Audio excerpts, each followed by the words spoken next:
Hello दोस्तों। तो देखिए, मैं आपका दोस्त आपका भाई नीरज कुशवाहा आज फिर से आपके सामने आया हूँ एक और नए वीडियो के साथ। तो जैसा कि आप सभी को पता है, हम इस वीडियो में हम टॉप ट्रेंडिंग क्वेश्चंस जो हर प्रतियोगी परीक्षा के लिए महत्वपूर्ण हैं इन पर बात कर रहे हैं। तो आइए, आपका ज़्यादा समय ना लेते हुए वीडियो को शुरू करते हैं। हम इस वीडियो में मात्र 15 मिनट में 25 महत्वपूर्ण प्रश्नों पर बात करेंगे जो वर्तमान की सभी प्रतियोगी परीक्षाओं के लिए बहुत ही महत्वपूर्ण होने वाले हैं। तो आइए शुरू करते हैं। पहला प्रश्न, कश्मीर की डल झील, कुमायूं हिमालय की भीमताल झील और नैनीताल झील किस प्रकार की झीलें हैं? तो यह किस प्रकार की झीलें हैं? यह हिमानीकृत झीलें हैं, यानी यह बर्फ के पिघलने से बनी हुई झीलें हैं। ठीक है, अगला प्रश्न, किस दल ने 9 दिसंबर 1946 को संपन्न हुए संविधान सभा के प्रथम अधिवेशन का बहिष्कार किया था? तो यह कौन सा दल था? यह था मुस्लिम लीग। और यह अधिवेशन कब हुआ था? यह 9 दिसंबर 1946 को हुआ था। ठीक है, अगर हम इसी में और देखना चाहें तो संविधान सभा के प्रथम अधिवेशन की जो अध्यक्षता की थी वह डॉक्टर सच्चिदानंद सिन्हा ने की थी। किसने? डॉक्टर सच्चिदानंद सिन्हा ने की थी। ठीक है, अब देखते हैं अगला प्रश्न, डॉक्टर राजेंद्र प्रसाद को किस दिन संविधान सभा का स्थायी अध्यक्ष चुना गया था? तो यह किस दिन चुना गया था?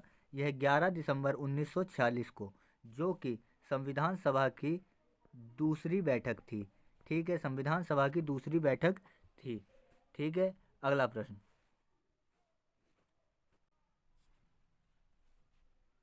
संविधान की किस अनुसूची में विभिन्न पद अधिकारियों के द्वारा पद ग्रहण के लिए शपथ का प्रावधान किया गया है? तो यह किसके तहत?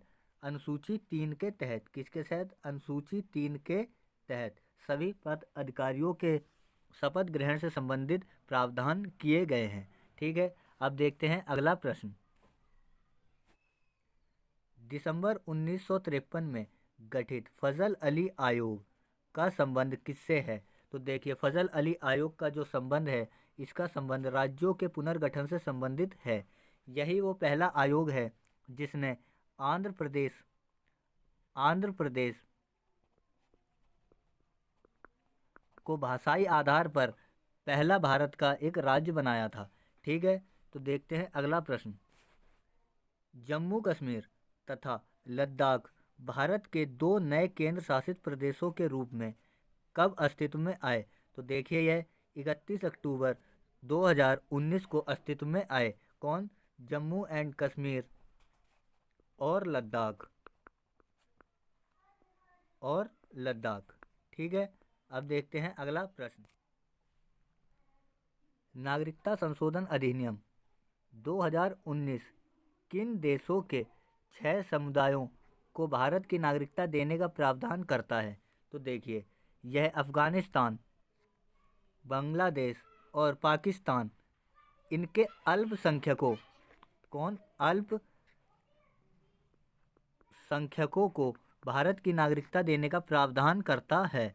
ठीक है, अब देखते हैं अगला प्रश्न, किस अनुच्छेद के अंतर्गत राष्ट्रपति अपने विशिष्ट शक्तियों का प्रयोग करके देश में वित्तीय आपातकाल की घोषणा करता है? तो देखिए, यह अनुच्छेद 360 के तहत किया जाता है। ठीक है, किसके तहत? अनुच्छेद 360 के तहत किया जाता है।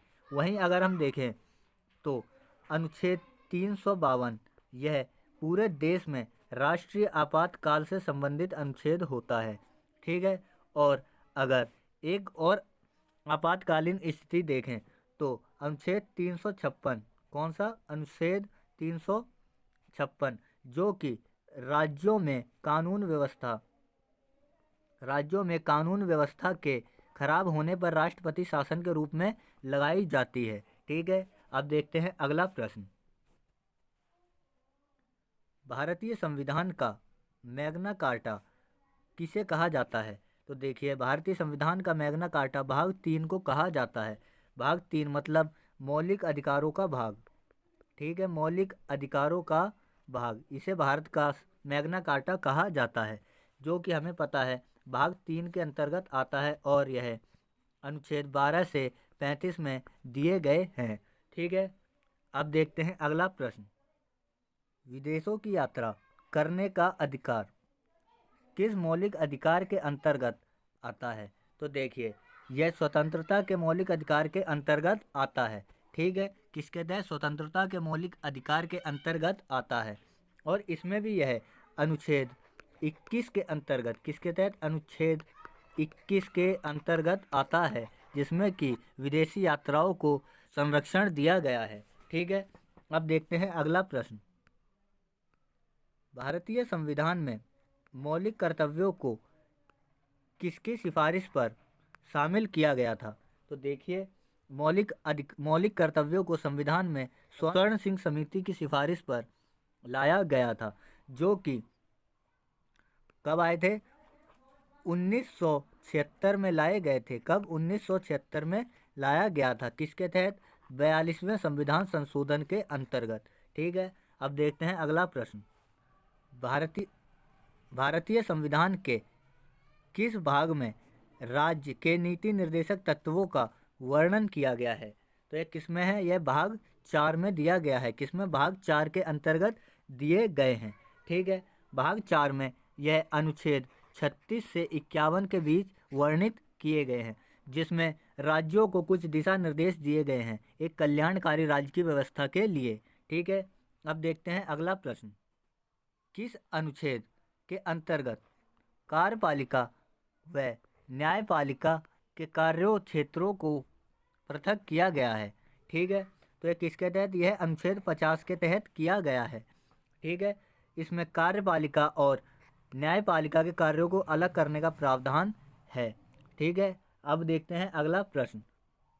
राष्ट्रपति पद की शपथ लेने वाले सर्वोच्च न्यायालय के एकमात्र न्यायाधीश कौन थे? तो देखिए, यह थे एम हिदायतुल्ला। कौन थे? एम हिदायतुल्ला, जो कि सर्वोच्च न्यायालय के एकमात्र न्यायाधीश हैं जिन्होंने राष्ट्रपति पद की शपथ ली है। ठीक है, अब देखते हैं अगला प्रश्न। किस संविधान संशोधन के द्वारा लोकसभा में एंग्लो इंडियन के आरक्षण को समाप्त कर दिया गया है? तो यह किसके तहत? यह 104वें संविधान संशोधन के तहत। किसके तहत? 104वें संविधान संशोधन के तहत लोकसभा में एंग्लो इंडियन के आरक्षण को समाप्त कर दिया गया है। ठीक है, अब देखते हैं अगला प्रश्न। संविधान के अनुच्छेद 78 में कौन प्रशासन तथा विधान संबंधी सभी निर्णयों की सूची राष्ट्रपति को देता है? तो वह कौन देता है? वह है उपराष्ट्रपति। कौन? उपराष्ट्रपति। ठीक है, किसके तहत? अनुच्छेद 78 के तहत। ठीक है, अब देखते हैं अगला प्रश्न। लोकसभा अध्यक्ष को कितने दिन पूर्व की सूचना देकर बहुमत के द्वारा पद चुनित किया जाता है? ठीक है, तो यह कितने दिन पहले? यह 14 दिन पहले। ठीक है, कितने दिन पहले? 14 दिन पहले सूचना दी जाती है। ठीक है, अब देखते हैं अगला प्रश्न। भारतीय संविधान के किस अनुच्छेद के अंतर्गत राज्यपाल को महाराष्ट्र और गुजरात के विदर्भ, मराठवाड़ा, सौराष्ट्र तथा कच्छ के लिए विकास बोर्ड से संबंधित मामलों का विशेष उत्तरदायित्व दिया गया है? तो यह किसके तहत? यह अनुच्छेद 371 बी के तहत। किसके तहत? 371 बी के तहत। ठीक है, यह राज्यपाल को महाराष्ट्र और गुजरात के कुछ क्षेत्रों के लिए विकास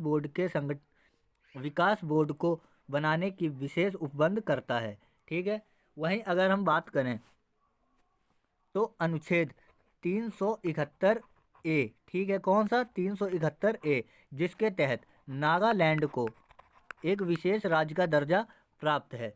ठीक है, अब देखते हैं अगला प्रश्न। भारत के संविधान के अनुच्छेद 214 के अनुसार प्रत्येक राज्य में किस स्थान का प्रावधान किया गया है? तो यह किस स्थान का? वह उच्च न्यायालय का स्थान का प्रावधान किया गया है। कि प्रत्येक राज्य में अनुच्छेद 2 से 14 के अंतर्गत उच्च न्यायालय की व्यवस्था की जाएगी। उच्च न्यायालय मतलब हाई कोर्ट, ठीक है, हाई कोर्ट। अब देखते हैं अगला प्रश्न। केंद्र और राज्य के संबंधों से संबंधित किसने अपनी रिपोर्ट वर्ष 1988 में प्रस्तुत की थी? तो यह कौन थे? यह थे सरकारिया आयोग। कौन? सरकारिया आयोग, ठीक है।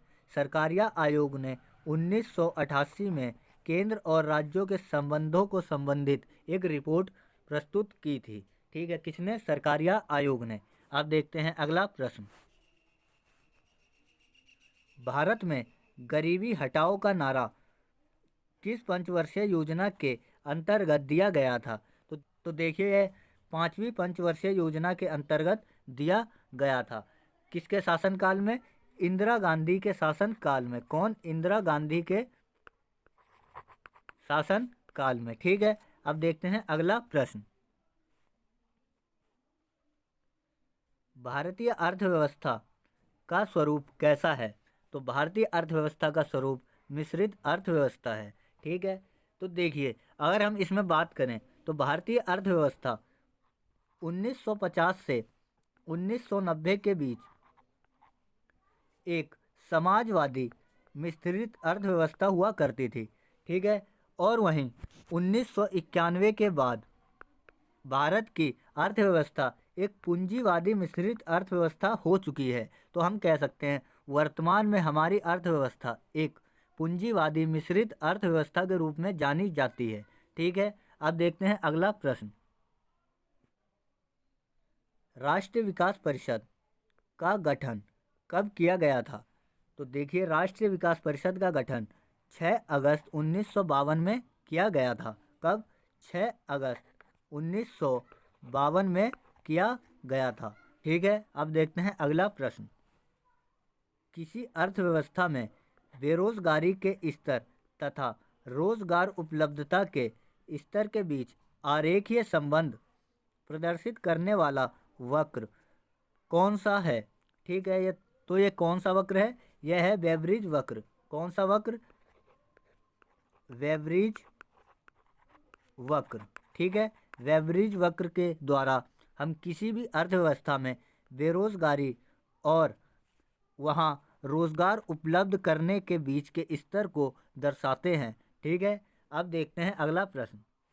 किसी ऋण के मैं ब्याज भुगतान की राशि को क्या कहा जाता है? एमोर्टाइजेशन कहा जाता है, ठीक है। देखिए, यहाँ मैं ब्याज का मतलब है ब्याज प्लस मूलधन, इसे ही हम मैं ब्याज कहते हैं। मतलब ब्याज के साथ दी गई राशि को क्या कहा जाता है? एमोर्टाइजेशन, ठीक है। क्या? एमोर्टाइजेशन, ठीक है। अब देखते हैं अगला प्रश्न। तो देखिए दोस्तों, आज का हमारा यह वीडियो यहीं समाप्त होता है। तो आज हमने देख लिए 25 महत्वपूर्ण प्रश्न जो कि वर्तमान में सबसे टॉप ट्रेंडिंग पे चल रहे हैं, ठीक है। तो आपको अगर हमारा यह वीडियो किसी प्रकार से अच्छा लगता है तो हमारे इस वीडियो को आप लाइक करें, अपने दोस्तों के बीच इसे शेयर करें और हमारे चैनल नालंदा स्टडी पॉइंट 24/7 को अभी सब्सक्राइब करें। और इस वीडियो को आप जिस भी सोशल मीडिया प्लेटफॉर्म का यूज़ करते हैं उस पर शेयर करें, ठीक। तो ठीक है दोस्तों, हम कल फिर मिलेंगे इसी समय 5 बजे, ठीक है, 5 बजे। और अगर दोस्तों आपको टॉपिक वाइज सब्जेक्टों को पूरा करना है तो हमारी 7 बजे की क्लास को ज़रूर देखें। मैं उसका लिंक आपको इस वीडियो के डिस्क्रिप्शन बॉक्स में दे दूंगा, ठीक है। तो फिर मिलेंगे, तब तक के लिए धन्यवाद।